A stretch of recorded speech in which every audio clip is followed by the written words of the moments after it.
Since 2004, volunteer groups have cleared more than 1,500 abandoned traps from Florida's waterways.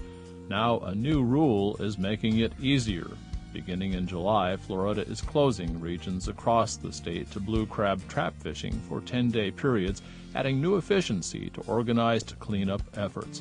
The Fish and Wildlife Commission is in charge of the cleanup effort, but with so much water and so few people, they need help. The FWC has a limited budget, and so we can't go out and clean up all of them, so we're relying heavily on volunteer efforts to go out into their areas and organize community groups to go out and clean up these traps. People like Kelly Beal are answering that call. Beal owns a seafood restaurant in Charlotte County. Because of her daily interaction with local fishermen, she saw the need to remove traps from the Peace River and assisted in a cleanup event. There is a user conflict between the recreational and the blue crabbers, so to make peace, the industry got together and stepped up to the plate and said, I'm ready to make a difference. I want to help out in the removal of these navigational hazards. Beal worked to organize a cleanup on problem sections of the Peace River with numerous derelict traps. She asked local businesses, fishermen, and organizations to be part of the cleanup by volunteering boats, time, and equipment. Every crabber I asked to participate had no problem and was eager to help out. They were more than willing to get involved. Beal also worked with Betty Stogler, the Florida Sea Grant Marine Agent for Charlotte County. Stogler contacted the FWC for permission to host the event and provided additional help with planning and coordination. Locally, the commercial fishermen asked for some assistance, and that's one of the things that Sea Grant does, is we're a resource for our community, so I worked with them.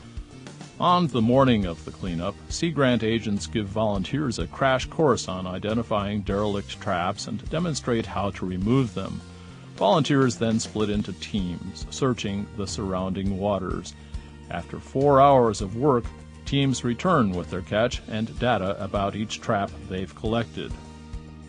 Organizing a cleanup event like this takes lead time and preparation. Since you've learned a little about the process, you can decide if hosting a crab trap cleanup is right for you and your organization. If hosting a cleanup event sounds like something you want to dive into, contact the Fish and Wildlife Conservation Commission.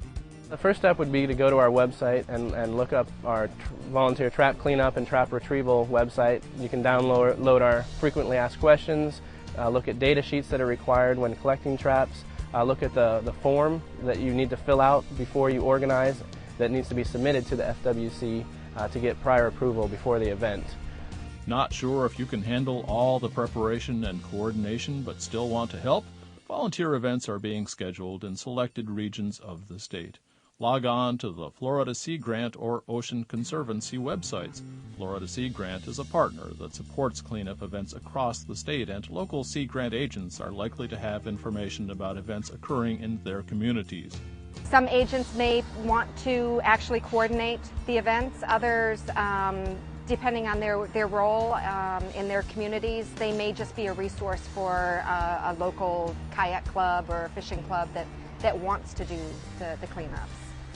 On those websites, you can find information about crab trap removal events and about other cleanup events happening throughout the year. Together, we can make a difference in our communities by cleaning up our waterways and making sure our valuable coastal habitats remain a safe place for fish and fishermen alike.